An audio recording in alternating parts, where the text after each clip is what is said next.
And so today, let's welcome sa ating last topic sa ating family celebration. Ang topic ko po ngayon, the biblical structure of a family. Nung Wednesday, ako po ay nagkaroon ng pagkakataon na makipagpalitan ng kuro-kuro, nakipag-fellowship sa ating pong mga kaibigan. Isa pong bishop yung aking pong kakwentuhan at ilang pastor. Nagkukwentuhan kami about family. At ang sabi niya sa amin, ang sabi niya, bishop, sabi niya, we are celebrating family month. Hindi lang isang buwan, sabi niya, 3 months namin ginagawa because we believe for the importance of a family. Ang sabi ko naman sa kanya, meron po kami pero hindi po siya 3 months. Meron po kaming 1 month sa February at meron po din po sa bandang August. Kanya. At sabi ko sa kanya, hindi man family month yung December pero ganun pa man din. Pero ramdam namin yung pamipamilyang pagkilos ng Diyos sa mga pamilya kung ganun. But anyway, sabi ko sana, na-inspire ako dun sa sinabi mo, next year kung ganun, we'll be planning for a longer celebration ng family. Bakit? Kasi naniniwala ako, a stronger family will always produce a stronger church and a stronger church will always produce a stronger society. Ay napakahalaga po na kapag bagsak yung pamilya, bagsak din po yung society. Alam po niyo sa mga lugar na bagsak ang pamilya, ang daming crime, chaos, ang daming gulo, Kasi bakit? Bagsak po kasi yung pamilya. Pero kapag maayos ang pamilya, maayos po yung sosyudad. Tayo sa Pilipinas, bakit hindi pa talaga natin completely nararanasan ang chaos na katulad na nangyayari sa ibang mga bansa? Simply because we value family. At sana mapanatili sa buong Pilipinas yung pagbavalue ng family. Mahalaga po yun. So, bakit ko po nabanggit din po ito? Because today, in our society, in our community, napakarami pong mga landmines against the family. Pag sinabi ko pong landmines, maraming enemy ang family. Nandiyan yung social media, nandiyan yung mga bagong mga batas na they are trying to craft yung katulad ng SOGI bill na pwede nang ikasal yung lalaki sa kapwa lalaki, babae sa kapwa babae. That destroys family. Hindi pamilya ang tawag doon, that is delusional. Mga kabaliwan po yung mga ganong bagay. At hindi po tama yon at hindi biblical. Kanya dapat nating pag-usapan, tingnan ang totoong biblical na structure and function ng bawat pamilya at ang bawat member ng family ay karampatan din pong malaman ang kanilang mga functions. Meron po tayong scriptural verses sa 1 Corinthians chapter 11 verse 3. Ganito po ang sinasabi niya. But I want you to understand that the head of every man is Christ, and the head of a wife is her husband, and the head of Christ is God. Sa Tagalog po ay ganito. Ngayon, gusto kong malaman ninyo na si Kristo ang ulo ng bawat lalaki. At ang lalaki ay siya namang ulo ng babae. At ang Diyos naman ang ulo ni Kristo. Families are important. And families are irreplaceable. Hindi pwedeng palitan. Walang pwedeng pumalit sa nanay mo, walang pwedeng pumalit sa tatay mo, walang pwedeng pumalit sa kapatid mo. Families are irreplaceable. They're the only one we've got. They're the only one that God has given to us. Now, on the other sense, meron din po tayong spiritual family na regalo ng Diyos sa atin. Kaya mga katabi mo, na mga kaibigan, ka-fellowship, ka-life group, they are gift from the Lord na meron tayong second family na tinatawag nating spiritual family. But our physical family are irreplaceable. Walang pwedeng pumalit. Sa katunayan, nabanggit ko kaninang umaga, kapag may sakit ka, halimbawa, ako may asawa na ako, tanda-tanda ako na. I'll be 60 next year. Senior na si pastor. So, pagka meron ka nararamdaman, halimbawa, matamlay yung katawan mo, masakit yung katawan mo, may nararamdaman ka, ang unang sasagi sa isip ko na sana nandiyan sa tabi ko, hindi yung misis ko. Bagamat maganda yung misis ko, hindi siya kagad ang naiisip ko. Ang naiisip ko, sana nandiyan si nanay, konting haplos lang ng Vicks, ayos na ako. Diba, no? Ganun tayo .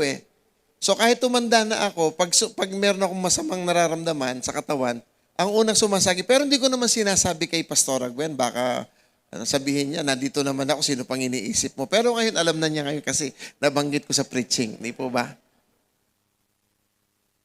Ewan ko sa inyo, pero ako ganon. Because iba yung mother's love. Iba yung mother's touch. Kahit sa bahay, kapag wala yung nanay, yung bahay, chaos. Magulo. Ako pag wala si mami ko, namumroblema ako sa kuha hanapin yung medyas, ang kuha hanapin yung, pag nandyan siya, okay lang. Pagka wala siya, ano kayang kakainin namin? Sa kaya kami maglalan, sa kaya magdi-dinner, Ang dami mong iniisip. Pero pag nandyan siya, kusang dumarating yung pagkain. Praise God. Kaya, they are irreplaceable. Kanya napakaganda po na mahalin natin ang ating pamilya, pahalagahan natin ang pamilya natin, at higit sa lahat, gawin natin intact ang pamilya natin at the same time, dapat godly family. Amen. All right. Praise God. Families are the building block of society. A stronger family produces a stronger society. A godly family produces a godly society. Therefore, it is our utmost desire that we can build a strong, godly family that honors God. If we want to build a family, let's discuss about family. If we wanted that our family will become godly, then let's discuss the principles of God to our family. At hindi natutuwa ang demonyo kapag inaayos natin ang pamilya natin. Because the devil's first and foremost purpose is to destroy family. Because if he can destroy the family, he can destroy the church, and he can destroy society. Society will be in chaos. Magulo. Kanya po, napakagandang pag-usapan ang family. And of course, our God is a God of order and design. The Bible clearly defines the structure and the function of every member of the family.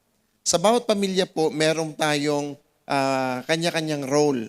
May mga kanya-kanyang function. May function ng father, may function ng mother, may function ng mga children, may function ang mga kasambahay, may function din ng mga lolo't lola, mga tito't tita. Everybody else are important if they know their functions and they are functioning very well, so that yung yung pamayanan po ay maging maayos po yung kalakaran. Now, saan ba nagsisimula yung family? Where does family begins? Of course, family begins with marriage between a man and a woman. Maliwanag po na gusto kong sabihin sa inyo na marriage was designed by the Lord between a man and a woman. It was never intended by the Lord that a marriage is between man and woman. That is delusional. Why? Hindi yun ang disenyo ng Panginoon sa marriage. Itong mga ilang araw, sunod-sunod po tayong nagkakasal at isa po sa mga binibigyan ko ng pahalaga sa kanila, sinasabi ko sa kanila na ang kasalan ay panghabang buhay. Hindi po pwedeng ang kasalan ay habang sweet lang, pagkaayaw na, maglimutan na. Hindi po pwede. At saka sabi kong ganun, ang marriage contract, wala siyang expiration. Sabi ko, ang marriage contract, walang expiration. Ikaw lang at ikaw ang nag-expire. Yung mga ikinakasal, nag-expire. Pero yung kontrata, hindi. At kapag nag-expire yung ikinakasal, tsaka lang mag-expire yung kontrata. Dahil yung kontrata, co-terminus siya ng pumipirma doon sa kontrata. Ang sabi ng Biblia, kapag namatay yung ikinasal, yung naiwan, malaya na siya. Mananatili, magiging single siya uli. In other words, yung kontrata nag-expire the moment yung isang party ay nag-expire. Pag sinabi kong nag-expire, yung natapos yung buhay. Now, sa kasalan po sa Garden of Eden, God instituted marriage by creating a woman out of the man. So alam naman nating lahat, hinugot sa tagyang yung babae at pagkatapos ibinigay ng Diyos yung babae sa lalaki. Nung makita po ng lalaki si Eva napawaw si Adan. Sabi niya, wow! Sabi niya, this is a bone of my bone and a flesh of my flesh. At ang sabi ng Panginoon, binless sila ng Diyos. Ang sabi nga, God bless them, be fruitful and multiply and replenish the earth. And the two became one, and they were naked, and they were not ashamed. At ang sabi po ng ganon, and the man leave his father and his mother, and cleave unto his wife. Kanya po, isa rin po sa mga tinatanong ko sa mga ikinakasal ko, sabi ko, pagkatapos ng kasalan, saan kayo titira? Mahalaga po yun. God bless them. Ibig sabihin, yung marriage sa harapan ng Diyos, pinagpapala. Pero yung live-in, yung affair, hindi siya pinagpapala ng Diyos. Yung may kasalan lamang. And marriage is binding because what God had joined together, let no man put asunder. Family is the center of God's plan for the happiness and progress of His children. So, ibig sabihin po, kaya dinisign nyo ng Panginoon ng family para maging masaya yung tahanan at higit sa lahat, umusbong yung buhay ng bawat kabahagi ng tahanan. Love is also the atmosphere that creates a safe haven for family. Walang ibang magbibigay ng security, ng provision, ng happiness, kundi yung pagmamahal sa bawat isa. When you know that somebody loves you, you feel secure. Nai-insecure ka lang kapag wala kang nararamdamang pagmamahal. Marami sa ating mga kapatiran ang in-approach ako, sabing ganoon, Pastor, pwede po bang ikaw na lang yung daddy namin dahil wala kaming daddy? Sabi ko, sige ka kung ganoon. I'll be praying for you. Hindi lang isa, hindi lang dalawa. Napakarami na po ng mga kapatid natin, especially young people, they approach me and says, wala kaming tatay, wala kaming father figure. So, ibig sabihin talaga yung bawat role sa family, they play an important role, an important part to create an atmosphere of love, create an atmosphere of security, create an atmosphere of safe haven sa bawat family. Kailangan nandiyan yung tatay, nandiyan yung nanay, And sometimes pag wala yung tatay, yung nanay nagiging natay. Nanay na tatay pa. Yung iba naman, because meron silang extended family, nandiyan si lolo, si lola, tumutulong sila para lang mayroong father figure. Alam po ninyo, napakahalaga na mapag-usapan nating totoo to because these are issues in life. Na minsan, bakit pag narinig mo yung mga bata, sabi ko, kasi nagre-rebelde ako, kasi ganito, kasi ganyan, kasi ganito, kasi ganyan. And sometimes, yung mga bata, they are just simply assuming dahil sa kanilang kakitiran na kanilang isipan. And there, the parents ay magpapatuloy na mag-assured that God, in their presence, ay mapapadama yung pagmamahal at pagtanggap sa mga bata. Ay mga kapatid, napakahalaga na hindi lamang pamilya, hindi lamang eskwelahan ang uhubog sa mga pamilya natin, sa mga bata natin. At ngayon po, kasama ang simbahan sa para mahubog yung ating pong mga kabataan. Mahalaga po talaga na magtulong-tulong family, school, and church to produce a right environment and growth and happiness para masecure po yung wholeness ng bata. Yung kanyang social, yung kanyang mental, at saka yung spiritual niya, sabay-sabay na ma-develop kasi po merong simbahan. Now, ang problema din po, minsan, bakit po nasisira yung family because of divorce, infidelity, and separation. Bakit infidelity? Sumakabilang bahay yung isang partner.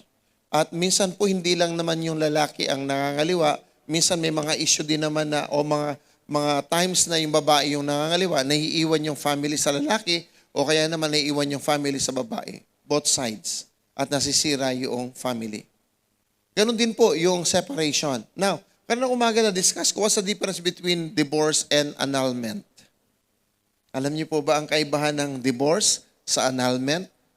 Ang divorce, kung applicable, halimbawa applicable sa ating batas ang divorce, pagkatapos mong na-divorce, yung marriage certificate, meron siyang annotations, nakalagay lang divorce. Sa kabilang banda naman, pagka na-annul naman, ang ibig sabihin, bibigyan ka ng certificate of annulment ng korte. Tapos, declaring that you are annulled and now you are single. Sa divorce, nag-asawa ka, kaso lang naghiwalay kayo. Sa annulment, in other words, wala pong kasalang naganap. It's null and void. Yun po yung annulment. Ibig sabihin ng annulment, yung kasal mo, null and void, hindi totoo. Parang fake lang na ganon. Yun ang kasalukuyan meron tayo. Legal separation and annulment. At hindi po sila solusyon.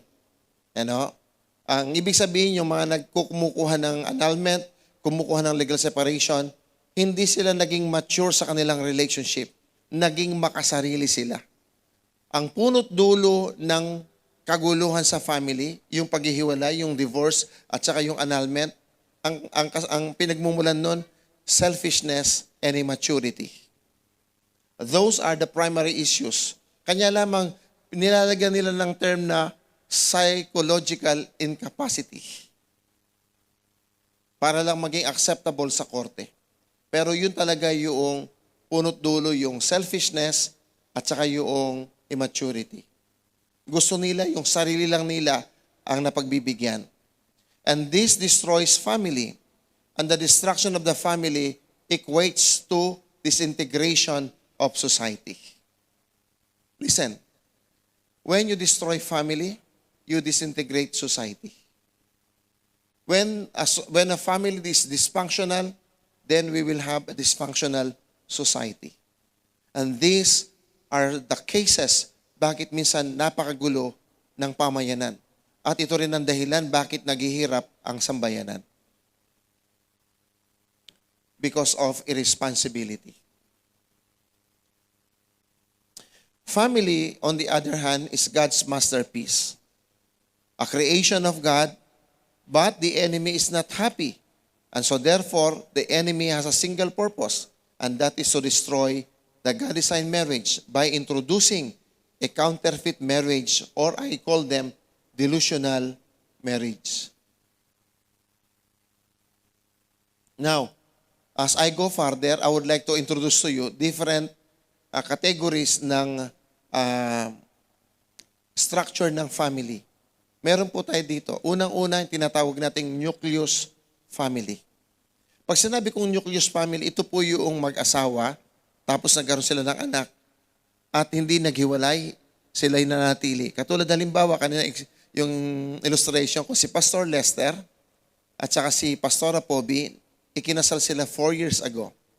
Tapos nagkaroon sila ng anak, si Lucas at si Matt. Dahil intact sila, ang tawag sa kanila ay nucleus family. What about the blended family? Parang kape lang yan, Pastor. Blend 45 ba yan? Hindi po. Blended family, ganito po yun.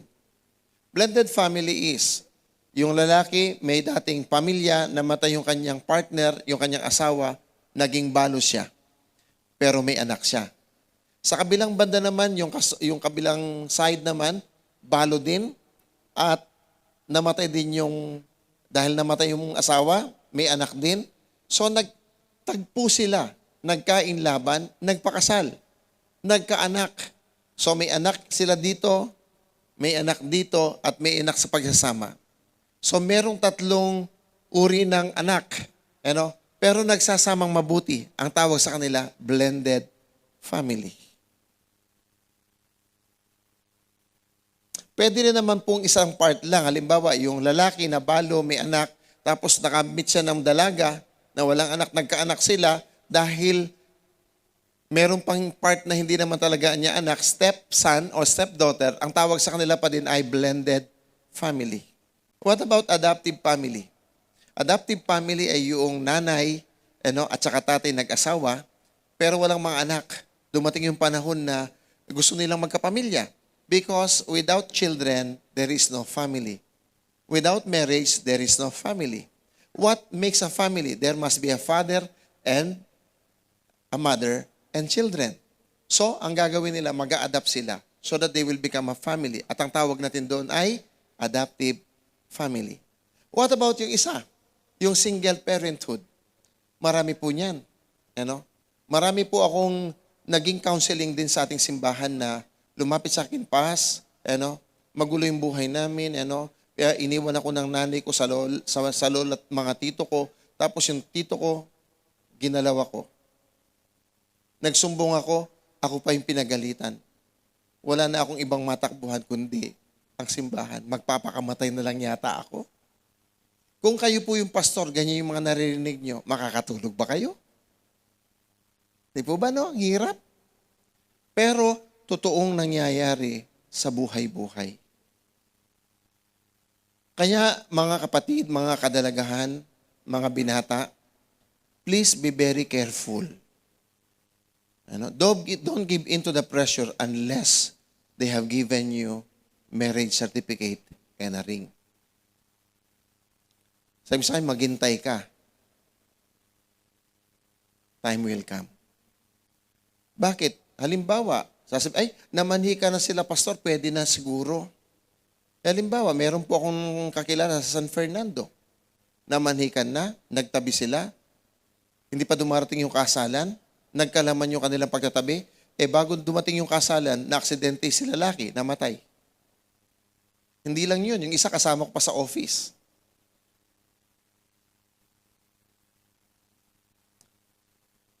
Nagkaanak, single parent, kasi hindi hinintay yung tamang panahon. Kaya kapatid, at all costs, we must avoid being engaged sexually without marriage. Maliwanag po ba yun? Mga kadalagahan, can I hear an amen? Sa mga binata natin, can I hear amen? So, lahat ng binata mamaya, pumila sa likod, lalagyan ko ng kandado. Biro lang po. Next is LGBTQ++ AB hanggang Z, couple. Ito po yung babae sa babae, lalaki sa lalaki na nauso ngayon. At minsan may napanood akong issue na dalawa silang architect in New York City at nag-adapt sila, nagpakasal sila tapos nag-adapt sila. And then nagtanong yung bata, sabi niya, why I have two daddies, I don't have mommies. Ang sabi po nung isa, sabi niya, you can call me mommy. And you can call your other daddy mommy as well. So yung bata na confused. Ang alam niyang daddy kasi mga klase niya, ang daddy lalaki, yung mommy babae. Nakikita niya yung dalawa na parehong lalaki. At sinasabi nila pilit na sila'y family. You cannot do that. That's a delusional. That is dysfunctional. That is insane. And that is against God's will and design.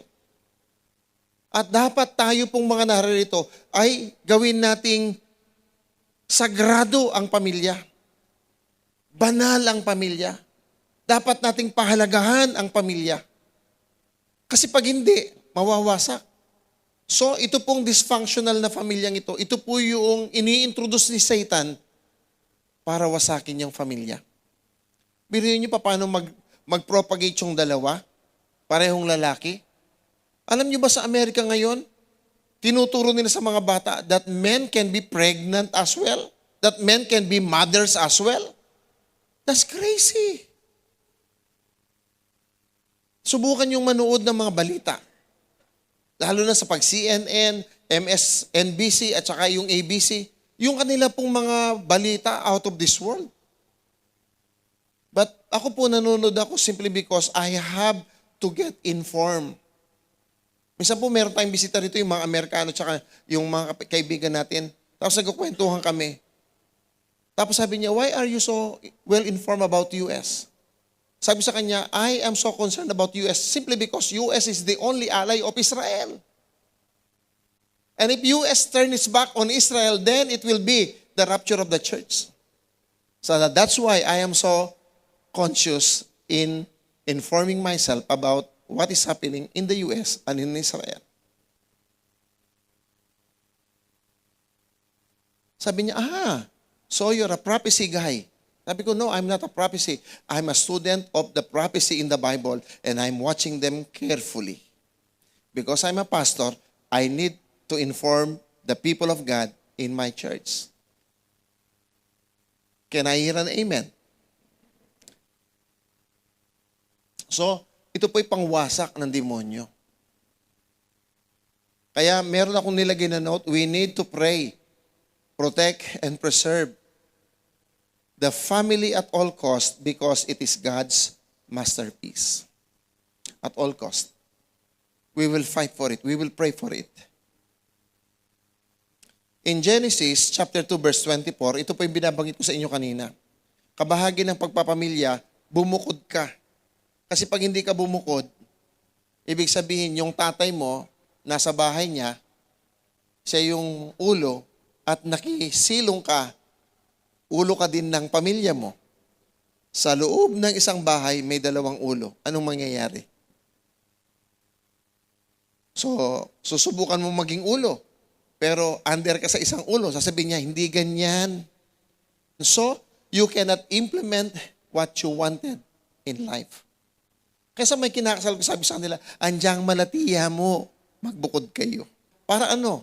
You will learn a lot. You will learn how to budget. You will learn how to take care of yourselves. You will grow as a person and as a family. Pero pag nakadepende, ito po kasi yung nakasanayan natin sa Pilipinas. Huwag kayong magalit sa akin no? Tinuturo ko lang yung Bible. Na po. Sabihin nyo sa iyong katabi, mahal ko yan, turo nyo ako. No? So this how it works. Kahit na maliit, magsimulang tama. Now, meron pa po akong gustong idagdag dyan. Ang sabi ng Bible, a good person leave inheritance to his children's children. Halimbawa, may mamuhusay kang tatay, nangarap, nagtrabaho ng mahusay, at nakapagpundar ng maliliit na mga ari-arian. At sinabi niya, anak, mag-asawa ka, iregalo ko to sa iyo. Dito ka na lang. At ibibigay ko yung lahat, titulo, lahat-lahat, kasi iyon na yan. Hindi ako makikialam. Di ba, nagsimula ka hindi from the zero o kaya from negative. And most of us, pag nag-aasawa, kung hindi nagsisimula sa zero, nagsisimula sa negative. Bakit? Para makapagpakasal, nangungutang. So negative sila kaagad. So bago makahundo sa neutral zone, para may mailaban sa buhay, taon ang inilaban para lang makapantay. Sabi ko, kung mangungutang ka lang din, magpakasal ka sa opisina, ako, magdala ka ng 2 at 3 ninong. Tapos order tayo ng McDonald's dyan, tapos ang kasalan, 300 na pagkain. Meron pa bang 300 na pagkain? 3,000 ka muna. Huwag ka lang mangutang. Bakit? Tingnan nyo nangutang ka, pinakain mo yung 200. Pag naghihirap ka, nandyan ba sila para tulungan ka? Wala. Di po ba? Kaso lang, may mga kultura tayong ginawa at ginagawa na hindi tama. So, ako bilang tatay, nangangarap ako. Sabi ko, sana bago man lang ako kunin ni Lord, meron akong ipamamana sa aking mga anak. So, magsusumikap ako. Lahat ng mga dapat pupuntahan mo para kumita ng pera. Kaya lahat ng mentoring, lahat ng pagtuturo, pinupuntahan ko para makaipon. Bakit? Kailangan kong mag-iwan ng something sa aking mga anak bilang pamana sa kanila because I want to be a good man according to the Bible. A good man leaves inheritance to his children and to his children's children. Biruin po nyo yun. So ano yung pinakamagandang pamana na pwede pang abutin ng mga apo mo? Lupa't bahay. Di po ba? So, habang kaya nyo, pwede kayong humuhanap ng lupa, hulog-hulugan nyo. Magsimula kayo. And secondly, ang lupa, wise investment. Bakit? Alam niyo ba ang lupa? Bibili ka ngayon, pagkatapos ng 5 taon, alam niyo yung presyo ng lupa, times 2 or times 3.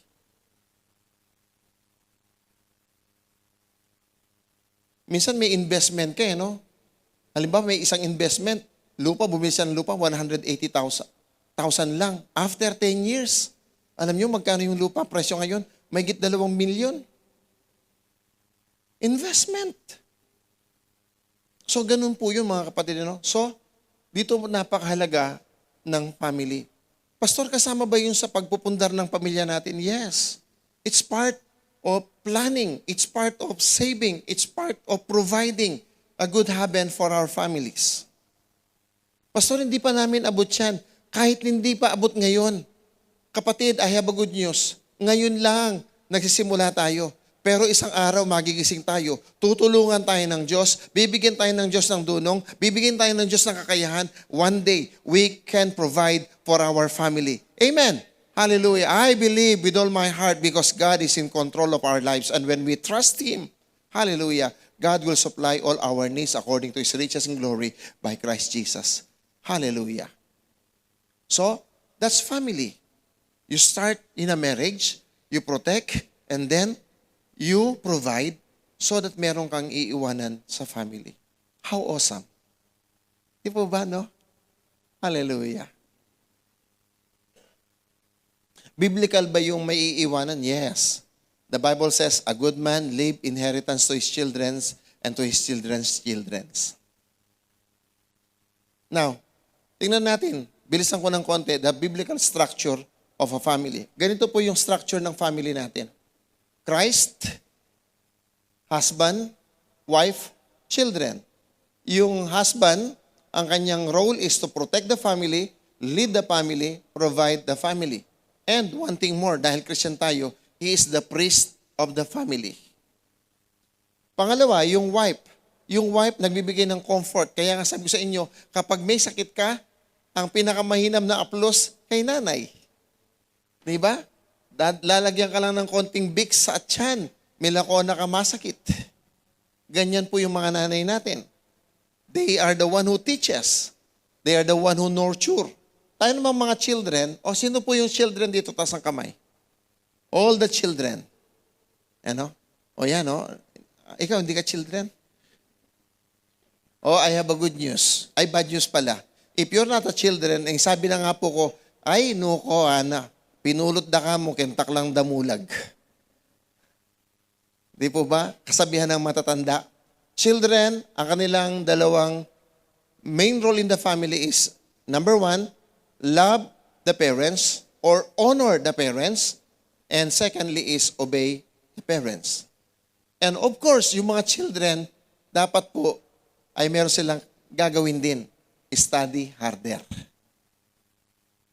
And finally, kung medyo may kaya sa buhay, meron pa sa babayan. Ang tawag nila, kasambahay. Katulong. Amen. At napakahalagang maintindihan natin yon. Now, tingnan natin. God or Christ is the head according to 1 Corinthians 11:3. Di ko nababasahin. The father now, tingnan natin. Given the headship and leadership role in the family. Ephesians 5:23.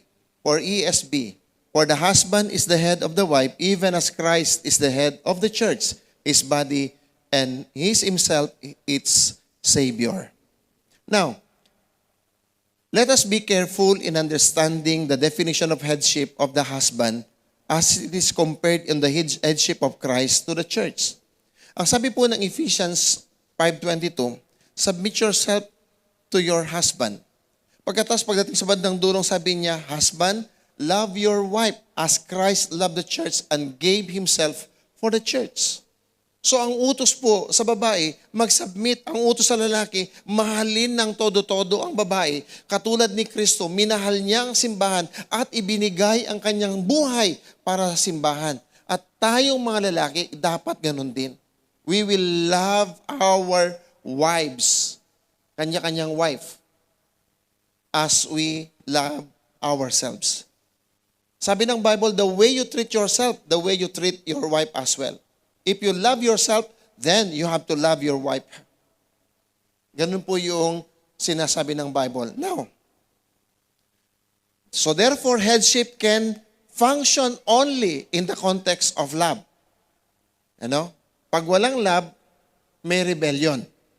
Now, when we disregard the headship of the husband, we certainly err against God's design marriage.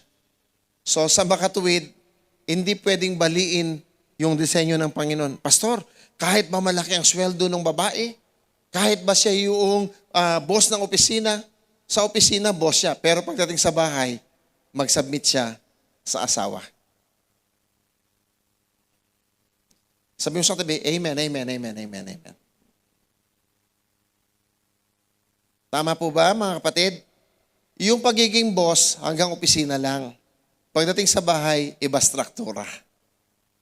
Yung iba kasi, dinadala yung pagiging boss sa bahay, sa opisina, dinadala sa bahay.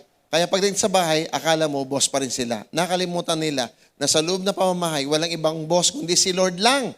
At ang assistant ni Lord, yung lalaki. Ulitin ko yun, ha? Para hindi maliwanag eh. Sa loob ng pamamahay, sinong boss? Sabi mo sa katabi, si Lord. Sinong assistant niya? Si Daddy. Di ba? Pero sino talagang namumuno? Dapat si Lord. Amen. Sinong assistant? Si Daddy. Sinong secretary? Si Mommy. Sinong treasurer? Siyempre, ako. Biro lang po yun. Siyempre, ang treasurer din, si Mommy at si Daddy. Sila yung bahala sa finances. Amen. Hallelujah. Now, the husband provides, protect, and care and love for his family. Kanina nabanggit ko na po the father should act as a priest in the family. Katulad ni Abraham at ni Job, they are praying. Alam nyo, mga lalaki ngayon, bibihira sa mga simbahan ng maraming lalaki. Kasi pagkalinggo, yung mga lalaki busy. Nagtataas din sila ng kamay.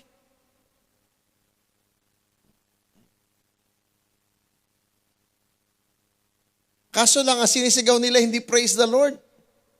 Ang sinisigaw nila sa pula, sa puti. Di ba? Nakataas pa din ang mga kamay. Sa simbahan, yung mga lalaki, minsan ayaw pang mag-tithes, pero sa sabungan, tumitilapon yung mga pera. Walang pakialam. O mother, eto, babasahin ko mabilisan. Wives, submit yourself to your own husband as you do to the Lord. So kapag nagsasabit ka sa husband, kanino ka talaga nagsasabit? Yung pinaka-boss ng bahay, si Lord. Amen. Amen. Parang galit talaga kayo. Amen. Yan, ganyan. Now, ito pa. Sabi niya, for the husband is the head of the wife, as Christ is the head of the church, his body, of which he is the Savior. Now, as the church submits to Christ, so also wives should submit to their husband in... Laksan nyo ng konti, in. Anong ibig sabihin ng salitang everything? Ha? Sabi ng mga babae, sabi ng mga lalaki,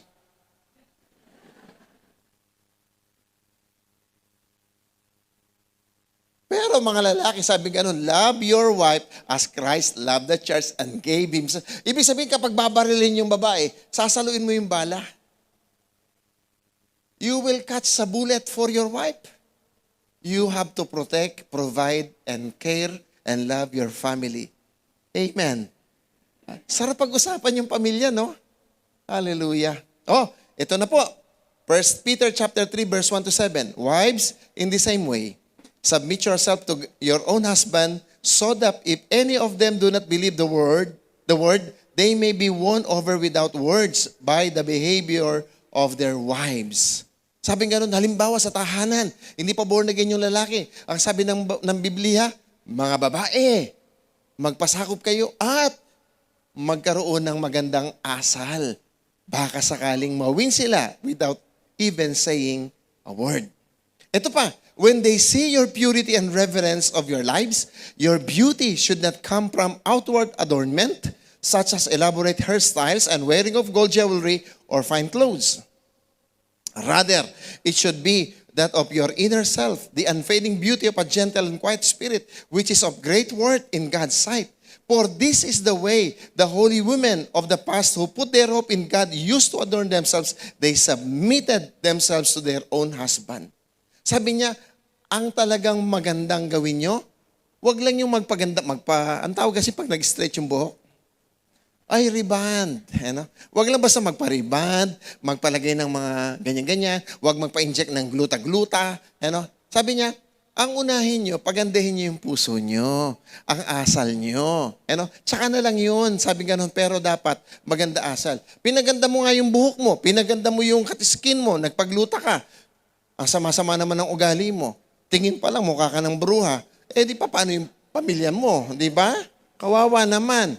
Pero sabi niya, gentle and quiet spirit. Pag sinabing gentle ka, quiet, hindi ka masyadong ratratera, di ba, no? Magugulo yung tahanan kapag kayong nanay, brrrt, brrrt, brrrt, brrrt. Ay, nako. So, sabi ng Bible, gentle and quiet spirit. Verse 6, like Sarah who obeyed Abraham and called him her Lord, you are her daughters if you do what is right and do not give to your fear. Husband, in the same way, be considerate as you live with your wives and treat them with respect as the weaker partners and as heirs with you of the gracious gift of life, so that nothing will hinder your prayers. So, sabi, mga husband, be considerate naman. Okay? Be respectful, be considerate. Pero sabi ng Panginoon, both parties has to develop something. Amen. So praise be the name of the Lord. Finally, mga children. Children, obey your parents in the Lord, for this is right. Honor your father and mother. This is the first commandment with a promise that it may go well with you and that you may live long in the land. Proverbs 13:1. Intelligent children listen to their parents. Foolish children do their own thing. Yung mga nakikinig, matalino. Yung hindi nakikinig, pulpul. O, bandang huli, meron pa dyan, letter D. Letter E. Servants, pangmayaman. Ephesians 6:5 and 8. Bondservants, obey your earthly masters with fear and trembling, with a sincere heart as you would Christ, not by the way of eye service as people pleasers, but as bondservants of Christ, doing the will of God from the heart. So pag naglilingkod, dapat galing sa puso ang paglilingkod. Rendering service with a good will as to the Lord and not to man. Naglilingkod sa pangalan ng Diyos, hindi sa tao. Knowing that whatever good anyone does, this he will receive back from the Lord, whether he is a bondservant or free. If you are doing something in the name of the Lord will reward you. So, whether you are a bondservant, whether you are working in a company or in a government, do it with all of your heart as if you're serving the Lord God. And God will reward you. Amen. Hallelujah. So magtatapos po ako dito. Yung mga extended families, mahalaga sila. Yung mga grandparents, yung mga uncle at aunties, they are a special role in the family. Kapag may anak ka, maliit, at nagtatrabaho kayong pareho, usually ang magbabantay si lola, si lolo, si tito, si tita. They are important. And finally, I conclude. As Christians, we must value the biblical design of marriage for a lasting happiness and progress, which honors and glorifies the Creator. We must adhere and protect the God-designed family at all costs by not compromising our values to the worldly views of family. Families are irreplaceable.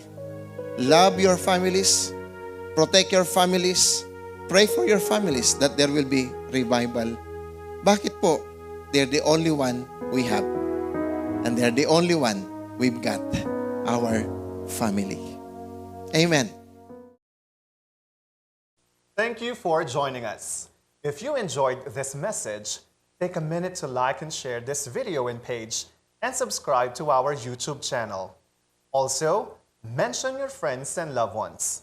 And if this ministry greatly impacted and touched you, and you would like to partner with us, you may check the following accounts on the screen. Thank you for watching and see you again on our next video.